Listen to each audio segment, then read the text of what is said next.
Bonjour et bienvenue sur À travers elle, le podcast des battements d'ailes. Ici, nous donnons la parole aux femmes parcourant l'épreuve du cancer, à leurs aidants, aux médecins et aux animateurs de nos ateliers. Sans tabou, ils nous racontent leurs histoires, leurs émotions, leurs luttes et leurs espoirs. Et ensemble, nous invitons la société à écouter, comprendre et ressentir les transformations intimes que la maladie inscrit en chacun d'eux, en creux et en lumière. Aujourd'hui, nous donnons la parole à Sandrine, qui a été touchée par un cancer en 2024. Bonjour Sandrine. Bonjour. Peux-tu te présenter à nous et nous raconter comment la maladie est arrivée dans ta vie ? Moi, je m'appelle Sandrine Pougeot, j'habite à Anglette, dans le 64. Et la maladie est arrivée après un choc, suite au décès de maman, 3 mois avant. Et le 19 avril 2024, donc on m'a annoncé un cancer du sein. Et en fait, j'ai eu une modification au niveau du sein. Donc ça m'a alertée et c'est ce qui a permis d'aller faire une mammo rapidement et de pouvoir être prise en charge rapidement. Donc toi, tu associes ce cancer à la mort de ta maman, qui elle-même était touchée par un cancer ou non ? Alors oui, maman a été touchée par un cancer fulgurant en fait, en 3 mois. Alors je pense que ça faisait un petit moment que c'était là, mais il y a eu beaucoup d'examens et 0 diagnostic correct de pointé. Et quand ça a été décelé, j'ai envie de dire que c'était trop tard, hein. Elle avait déjà perdu 12 kilos en 1 mois et demi, elle souffrait le martyre. Moi, je considère que mon cancer, il vient, alors oui, du choc, mais lié aussi au fait que c'était une période où ça faisait un petit moment que je tirais sur la corde, que j'avais pas une super hygiène de vie, que j'étais très fatiguée, que je dormais pas. Et je pense que tout ça, ce choc associé à mon corps qui était pas en capacité d'encaisser le coup. Voilà, après, c'est mon propre cheminement. Bien entendu, mais ce qui t'a amené à consulter, ce n'est pas le fait que ta maman ait elle-même eu un cancer, tu avais des signes physiques. Oui, exactement. Ce qui m'a amené à consulter, c'est le fait que j'avais une rétractation au niveau du sein. Et voilà, en règle générale, on sait que quand il y a une déformation, ou plus ou moins, c'est pas forcément toujours positif. Et ce qui a été quand même important, et c'est important de dire, c'est que c'est ma gynéco qui a été très réactive et qui a téléphoné pour que je puisse avoir une mammographie, une mammographie rapidement. Le résultat a été sans surprise. Si, quand même, parce qu'on espère toujours que on va passer outre en fait, hein, on croit que ça arrive toujours qu'aux autres. Donc, mais avec un petit peu de recul, il a été sans surprise, oui. Peux-tu nous dire quelle femme tu étais avant et comment la maladie t'a transformée ? Alors, on entend toujours il y aura un avant et un après. Très bien. Pendant les traitements, j'ai envie de dire que le après, on n'en sait rien. Pour moi, le après, il démarre parce que c'est un nouveau chemin, en fait. Et le avant, moi, je me pensais, on va déjà parler du avant. Moi, je suis quand même j'ai la chance d'avoir une bonne santé, j'ai la chance d'avoir un bon mental, physique, mental. Donc je vais dire que, ça enfin, j'y pensais même pas, en fait. Je crois que tu étais une grande sportive. Oui. Oui, oui, j'ai été une sportive de haut niveau, oui, en basket. Mais ce genre de choses, en fait, on pense que ça peut arriver qu'aux autres.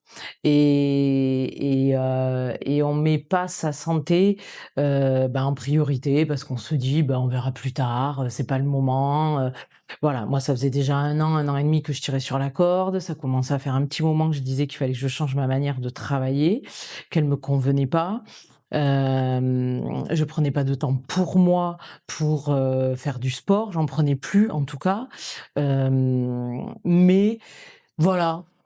Et puis quand, on a appris pour maman, c'est pareil, je me suis dit: «Ben, on verra moi après». Donc j'ai tout barricadé, parce que je suis capable de barricader, hein.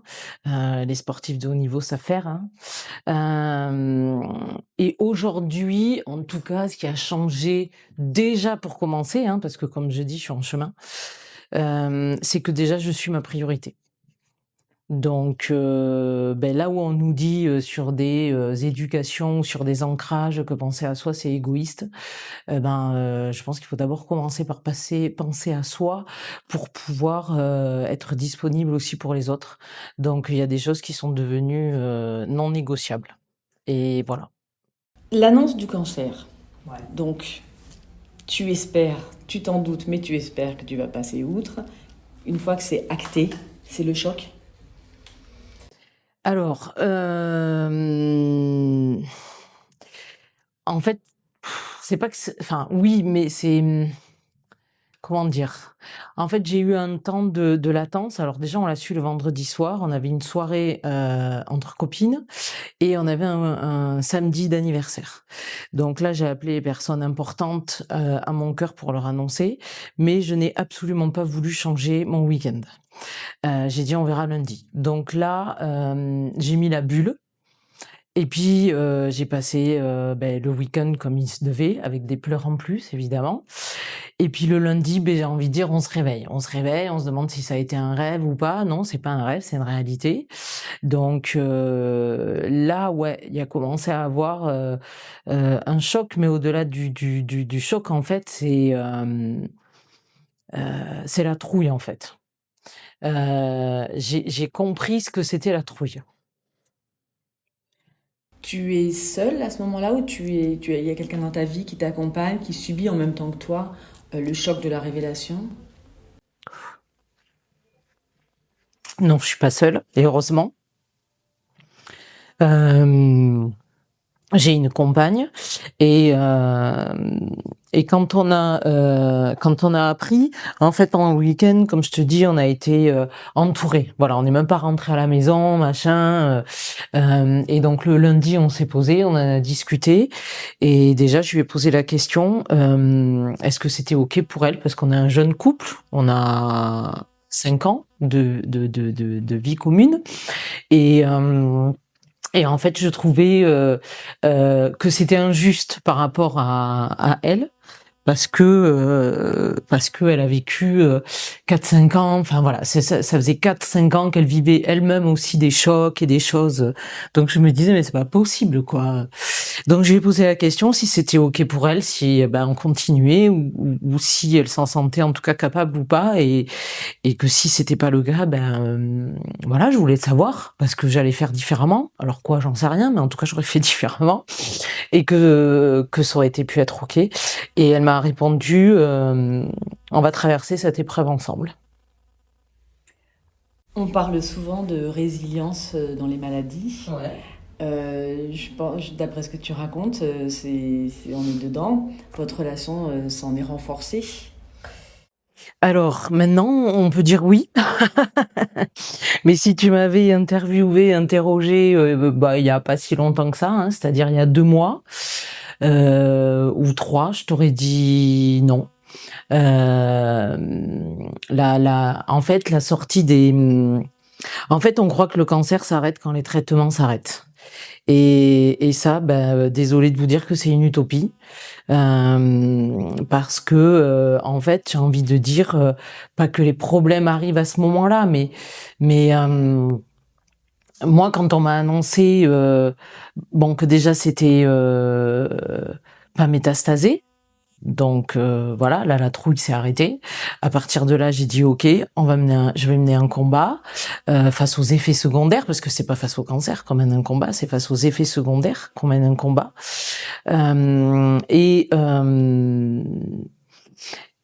Et en tant que sportive, j'ai pris ça comme un championnat, quoi. Clac, clac, clac, clac, clac. Et du coup, quand ça s'est arrêté, on se dit, youhou, c'est fini, on est libre, on va repartir comme avant. Ouais, non. Voilà. Et ça, là, cette partie-là, elle est difficile parce qu'en fait, et c'est ce fameux après, qu'en fait, on sait pas. Et que de toute façon, on pourra pas savoir non plus pour l'autre, parce que c'est chacun qui va vivre son propre après. Et pour revenir à ta question par rapport à mon couple, à notre couple, bah, il a fallu, ouais, il a fallu communiquer, il a fallu que je m'avoue, et tu parles de résilience, il a fallu que je fasse le deuil de Sandrine d'avant, c'est-à-dire celle qui a tout plein d'énergie, qui est en capacité de faire plein de choses dans une journée, et puis ben là, voilà, mon corps il avait 80 ans, mon énergie elle était 25% sur 100% sur une journée, et du coup il a fallu réguler ça. On a eu l'intelligence, de parler. Deux, ma compagne, à un moment donné, m'a dit: «La bouée, elle peut plus, elle est en train de couler». Donc je l'ai entendu. Donc on a pris la décision de se séparer tout en étant ensemble, mais de prendre, un peu le large. Parce que, moi, j'expliquais qu'en fait, je prenais conscience que j'étais sur une île déserte, où un tsunami était passé. Et je savais pas à quoi me raccrocher, je savais plus comment et à quoi me raccrocher. Donc on a fait ça. Je me suis fait accompagner, toujours évidemment, par une psy, chose que j'avais pas fait pendant le cancer. As-tu eu d'autres accompagnants, comme des frères, des sœurs, des parents, des Alors, enfants peut-être? oui, j'ai toute ma famille qui est là, qui est en Gironde, mais ma famille, on venait quand même de subir aussi le deuil de maman, quoi. Donc ça fait un peu beaucoup. Euh, et du coup, j'ai mené mon combat avec ma compagne et mes amis et l'association Les Battements d'Ailes. Alors, on y reviendra. Je voulais juste avant que nous parlions du traitement que tu as eu et de la façon dont tu as ressenti le monde médical dans ce premier accompagnement. Euh, alors, très réactif. Dans le sens où direct le vendredi soir, on a eu l'annonce, dès le lundi, le téléphone sonnait de partout. Rendez-vous chez l'oncologue, en fait tous les rendez-vous se mettaient en place, la machine à laver version essorage rapide était en route. Donc ça super. Après pendant tout le long du traitement, il faut prendre sa place et garder son libre arbitre aussi, parce que certes il y a des protocoles, mais il y a aussi face à eux des humains, et il y a que nous qui sommes le mieux placés pour savoir. Voilà, donc il y a eu des fois où, je vais pas dire que j'ai tapé du poing sur la table, mais il y a eu des fois où j'ai dit, je veux bien, mais non, parce qu'il y avait ça qui était prévu, pas ça. Et c'est enfin, à un moment donné, on m'a annoncé dans le couloir que genre, j'allais en prendre 3 de plus, chimio. Bon, déjà, dans le couloir, on va éviter, on va en reparler le lundi d'après. Et puis, la raison, c'était parce que j'avais l'air de bien les supporter. Donc, non, ça m'a pas plu. Donc, j'ai demandé un examen, et que si l'examen s'avérait négatif ou positif en fonction de comment on le regarde, s'il en fallait 3, c'était ok. Et à l'arrivée, il a pas fallu 3 chimios de plus. Et 3 chimios de plus, c'est pas rien, quoi. Donc, je pense qu'il faut aussi apprendre à s'écouter, et quand on ressent certaines choses, voilà, tout en étant dans le respect, c'est avant tout notre corps et nous. Tu dois résumer cet accompagnement médical par un adjectif, tu mettrais soutenant, déshumanisé, adapté, un autre? Alors, adapté, pas déshumanisé, non, humanisé, que ce soit, enfin, les personnes que j'ai rencontrées, à part un, mais voilà, c'est un remplaçant, j'ai même pas envie d'en parler. Après, je trouve que manque d'ouverture. manque d'ouverture dans le sens où moi je considère qu'on n'est pas qu'un corps physique, on est un corps mental, on est un corps psychique, on est un corps énergétique, on est un corps voilà, on n'est pas qu'un corps physique. Et moi d'entrée j'ai mis une team en place quoi. Voilà, c'est-à-dire qu'il y avait les équipes médicales parce qu'on en a besoin, mais ceux qui m'ont permis vraiment de digérer les effets secondaires, ben ça a été aussi d'autres personnes naturopathes, acupuncteurs, magnétiseuses et qui a fait que ben j'ai pas pris plus de médicaments qu'autres, que mes opérations à chaque fois se sont bien passées aussi, que moi je m'écoutais, mais par moments je me faisais un petit peu violence. J'allais marcher avec mon kawaii et mon parka pour transpirer, parce qu'au bout de la deuxième chimio, je pouvais même pas me mettre accroupie. Donc tu te dis, ben on va en prendre 15.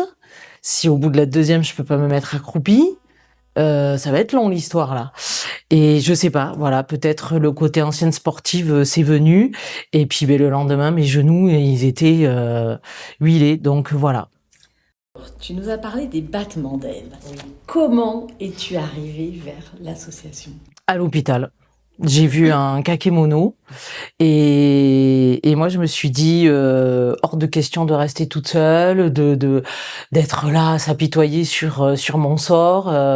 Voilà, à partir du moment où j'ai eu le résultat du PET scan qui m'a dit c'est une tumeur, bon pour le coup il y en avait deux, que d'ailleurs j'ai appelé Raoul et Raoulette, parce que Raoul il fout les boules. Bon vous mettrez ou pas ça.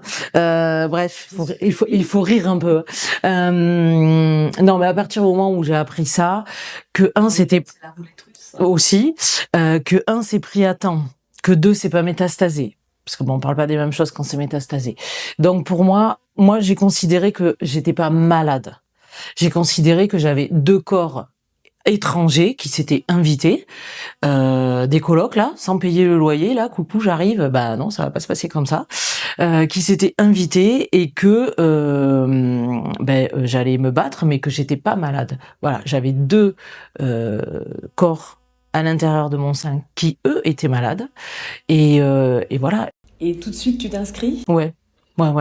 Parce que je me suis dit, moi je reste pas toute seule, voilà, enfermée, donc je découvre les battements d'ailes. J'envoie un mail à Cyrielle, et puis voilà. Ben après derrière, ça s'enchaîne, des activités. Alors, quelles sont les activités que tu pratiques dans l'association?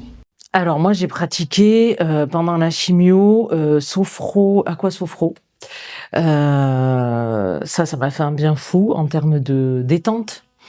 Après, j'ai fait partie du groupe du théâtre. Donc voilà, moi je suis issue d'un sport co. Donc c'était génial de retrouver un rendez-vous avec une même team, j'ai envie de dire, tous les lundis, voilà, pour un super projet quoi, qui a du sens. Après j'ai fait des sorties aussi avec ma compagne. Et les battements d'ailes, c'est que il y a aussi la possibilité de pouvoir y aller voilà, avec son aidant.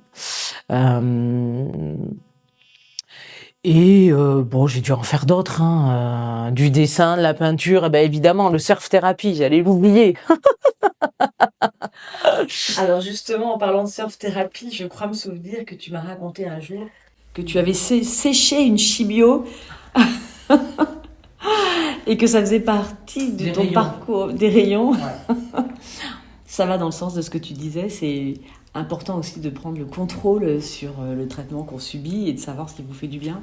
Ouais. Alors après, c'est pas forcément le conseil que je donne, mais je veux dire, je suis quand même un électron libre, quelqu'un qui est assez libre de ses faits, de ses gestes, de ses pensées. Donc quand tu te retrouves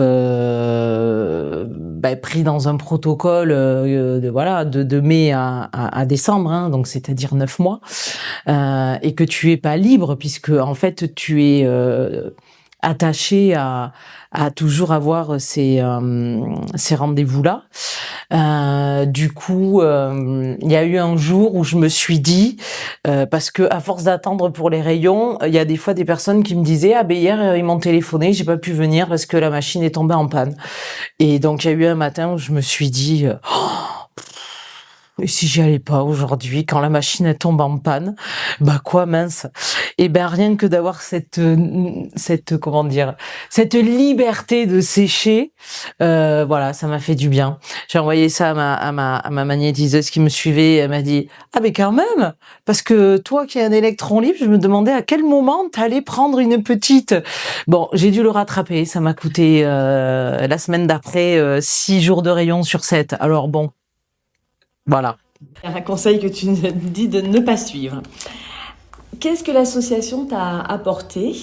Est-ce que tu as fait des rencontres? Est-ce que vous parliez, enfin j'imagine que oui forcément, est-ce que vous parliez maladie ou au contraire ça vous permettait de vous évader?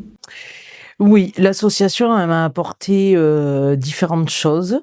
Alors, on parlait pas forcément de la maladie, donc déjà, voilà, c'est une bonne chose.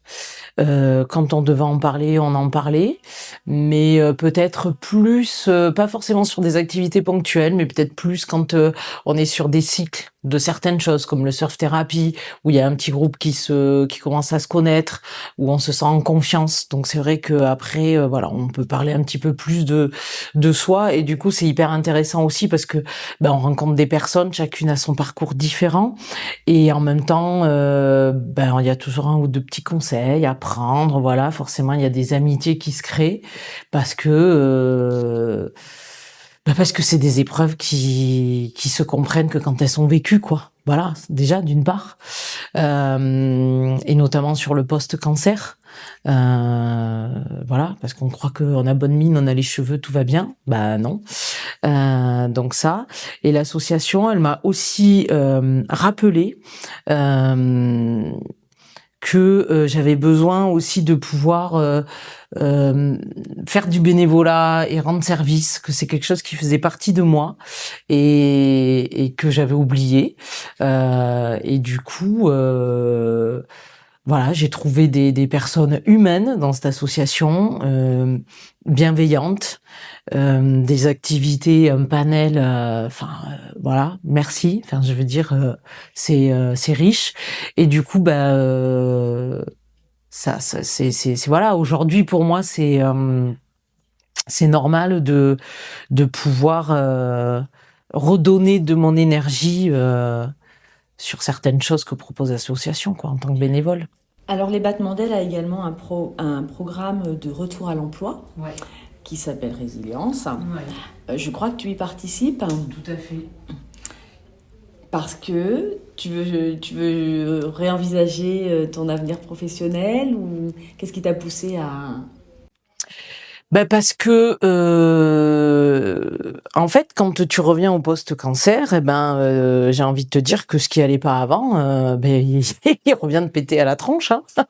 C'est pas parti avec les chimios, donc ni avec les rayons. Et j'adore mon boulot, mais je me suis enfermée dans une zone de confort inconfortable, même si je le savais. Enfin, à un moment donné, je l'ai su, mais voilà. Et du coup, ouais, quand ce programme en tout cas est sorti, je me suis dit, ouais, de toute façon, ça peut. Enfin, je sais pas qu'est-ce qui va en résulter puisqu'on l'a pas démarré, mais en tout cas, ça peut apporter que du plus. Aujourd'hui, je sais que je vais quand même continuer une partie de mon métier parce que accompagner, ça fait partie de moi.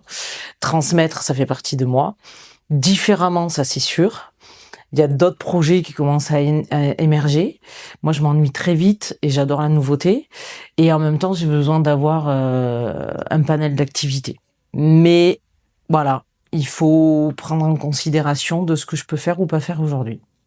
Où en es-tu aujourd'hui dans ton parcours de cancer? J'en suis que je suis sous hormonothérapie pour 5 ans. J'en suis surtout au fait de m'écouter, d'observer et d'apprendre à faire avec cette nouvelle Sandrine Pougeot, avec celle qui dort pas, voilà, parce que je dors pas, voilà. parce qu'il y a eu Tu la... ne dors pas parce que tu cogites ou pas? Non, parce que alors il y a les traitements, mais il y a aussi surtout le fait qu'il y a eu la ménopause qui s'est déclenchée et que du coup, pour l'instant, toutes ces bouffées de chaleur sont pas encore régulées. Donc voilà, il y a ça. Tu as Donc quel âge, Sandrine? 49. D'accord. Ouais, mais elle a été forcée. Oui, Ouais. mais c'est à peu près l'âge. Voilà. On est bien d'accord. Et ça me dérange pas, c'est juste qu'il faut trouver l'équilibre. Donc, quand on dort pas, c'est compliqué déjà de dire je vais reprendre un travail. L'avantage, c'est que je suis pas toute seule. Donc, j'ai la chance de pouvoir encore m'observer et prendre le temps. Donc, je me laisse ce temps.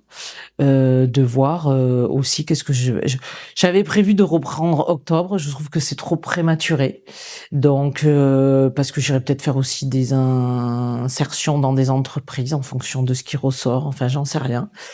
Donc voilà, ça sera peut-être plus sur 2026. Enfin, c'est sûr que ça sera sur 2026.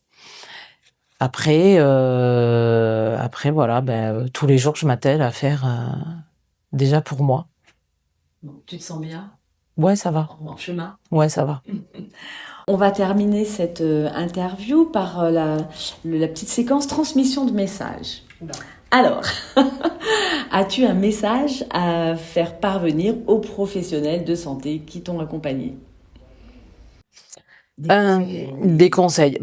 Alors, moi, j'ai été très en colère à un moment donné par rapport aux professionnels de santé, notamment par rapport à ce post-cancer, où je trouve que on n'est pas assez informé. Alors, je dis pas tout d'entrée, hein, je veux dire, il faut déjà digérer l'annonce, il faut déjà se taper le protocole, mais une fois que les traitements sont dits, il y a des infirmières coordinatrices. Moi, je pense que c'est de leur rôle de pouvoir peut-être envisager 2-3 mois avant, quand ils sentent que on est en train un peu de remonter la pente, si j'ai envie de dire, que c'est pas parce que les traitements entre guillemets sont finis que le chemin lui est fini. Au contraire, le chemin il démarre. Et que ça peut être bien de s'entourer d'autres personnes. Voilà. Après, comme je t'ai dit, franchement, les infirmières, tout le monde a été au top. Moi, j'ai reçu vraiment que des gens à l'écoute. Parce qu'à un moment donné, j'ai pas voulu prendre l'hormonothérapie dès le début, parce que j'avais des douleurs, parce que c'était inconcevable pour moi. Et mon oncologue l'a entendu. On est revenu, on en a reparlé. Voilà. Après, il y a un remplaçant, voilà, j'ai pas envie de citer le nom, mais j'espère qu'il se reconnaîtra, où lui, il était complètement déshumanisé, et franchement, il avait rien à faire dans ce genre de service. Tu as un message à faire passer à l'association Les Battements d'Ailes, mais plus précisément à tes amis de galère ou de joie finalement. Ah là, tu vas me faire chialer. euh, à l'association des Battements d'Ailes, juste, un grand merci, évidemment. Et puis, aux copines de galère ou de résilience, j'ai envie de dire de résilience, merci, parce que on passe des super moments. En fait, on chiale là, mais c'est des super moments qu'on passe. Voilà, que ça soit le théâtre, le surf thérapie, on s'amuse, on s'éclate, et parce que on est avant tout là pour ça, quoi. Donc, moi, je t'ai vu beaucoup rire. Merci pour toutes ces rencontres. Et je voudrais aussi remercier ma femme. C'était ma dernière question. Ouais, ma femme, mes amis. Et évidemment ma famille aussi, mais voilà. Être entouré, c'est la base de la guérison, quoi. Enfin, être entouré et ne pas avoir se soucier. Moi, je pense souvent aujourd'hui à des personnes qui sont obligées de repartir à travailler, qui n'ont pas tout ce soutien. Voilà, moi j'ai eu la chance de pouvoir me consacrer qu'à ma guérison, vraiment. Et ça, rien que pour ça, voilà. Merci. Sandrine, on va partir sur une note positive. Ouais, c'est très positif, tout à fait. Tu es donc en rémission. L'association garde ses adhérentes pendant 1 an.